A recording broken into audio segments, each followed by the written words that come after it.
Okay, so the character of some representation of G is just, so if this is a representation of my element G, it's just the trace of that operator. If I sum over J here, and then I bring that sum onto this, right, then that's just the trace. And that's how I get it to this form. So like you say, this might give you more information because it projects it out actually into the basis vectors themselves. But a lot of purposes, like in our case, where we're doing the evolution operator and stuff and we're worried about taking traces, this is actually all we need to know. If we want to use this form, though, the thing is we need to be able to get these character tables. Like I said, you can usually look them up, and that's probably the easiest way. But I'll just go through constructing the character table for the group D3 really quickly, just to show how it's done as an example, and in the future you'll probably always look it up. So I'll just write down the definition of character.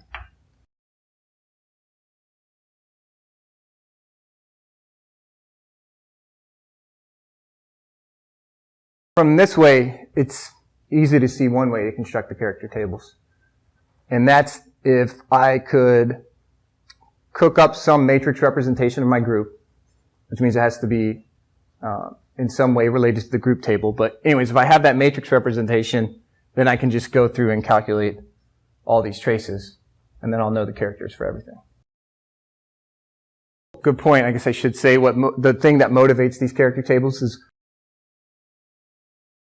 is the fact that there's some ambiguity in your matrix representations of your group.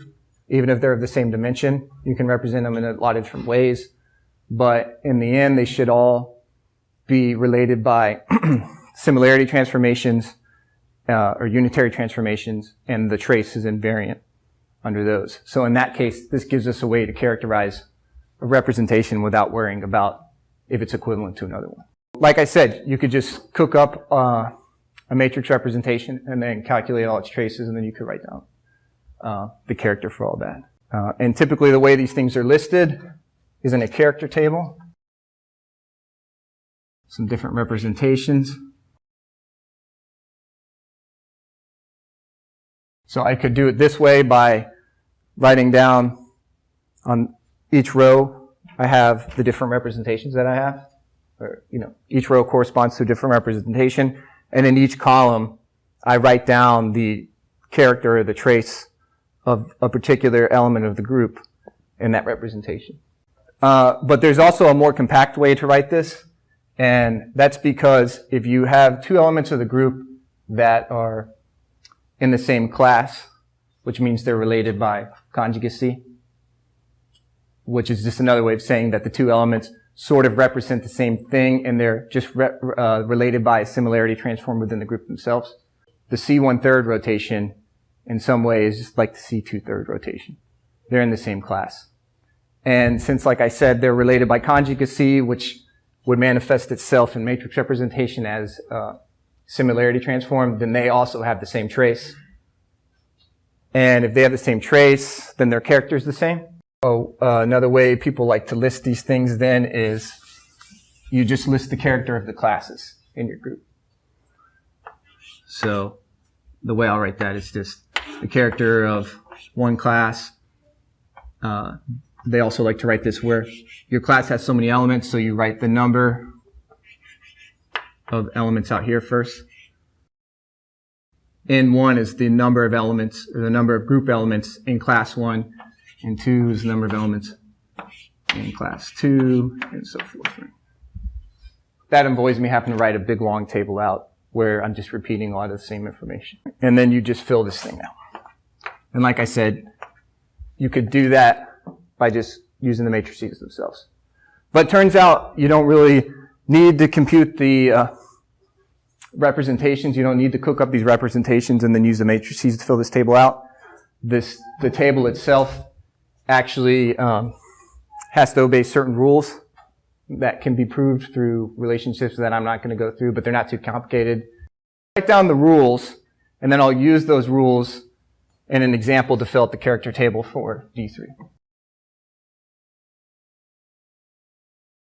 the number of, so in this case, what you would list here actually is the ear reps, those representations on this part of it. The number of ear reps is equal to number of classes. One thing that says is that this table has to be squared. Right? And it also gives us a way to figure out how many rows we need to put in here. Because if we know our group well enough to know the classes of it, then we know how many rows to put in. And then obviously we already know how many columns to put in because we know the number of classes. Second rule is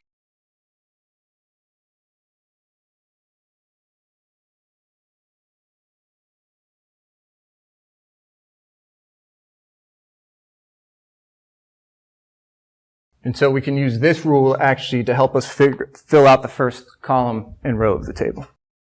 I'll just write this as a side, right? For any rep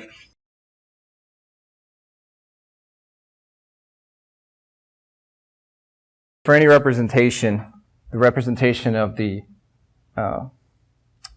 identity of the group has to just be an identity matrix, right? And the identity matrix is going to have this dimension Li.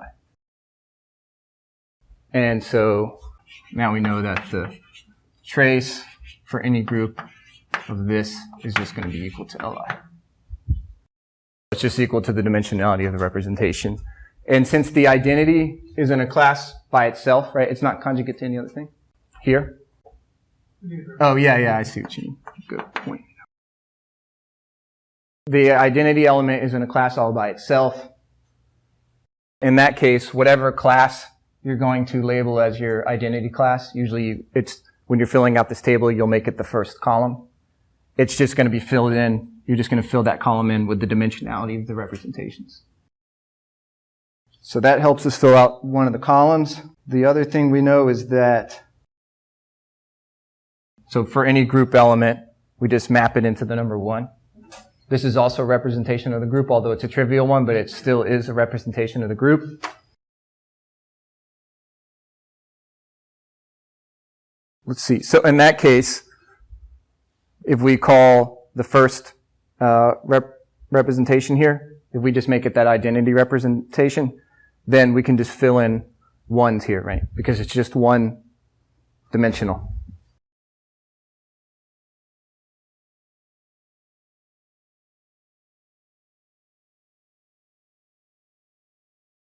So from this one thing, we were able to infer these two other rules. Okay, so the other two are a little bit more complicated, and I'm just going to write down what they are without proving them, but they're still good to know.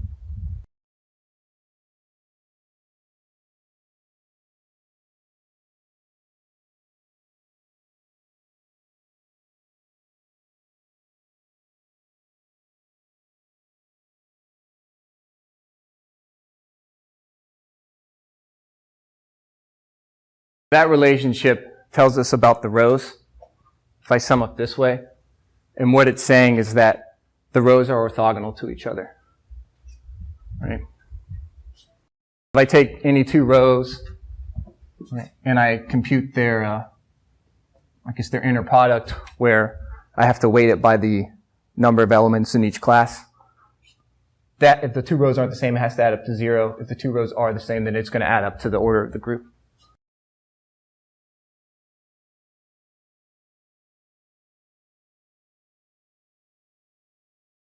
And then I have one more relationship here. And that one has to do with the columns. It turns out they are also orthogonal.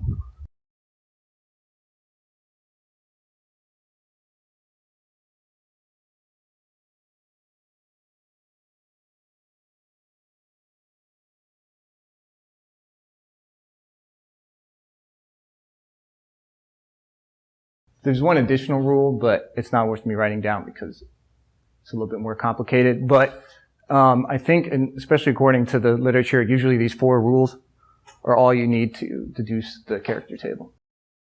Right, there's no guarantee that these characters have to be integers. But typically, if you can find integers that satisfy all this, then that is the character table for the group. That was the advice given in the book, so.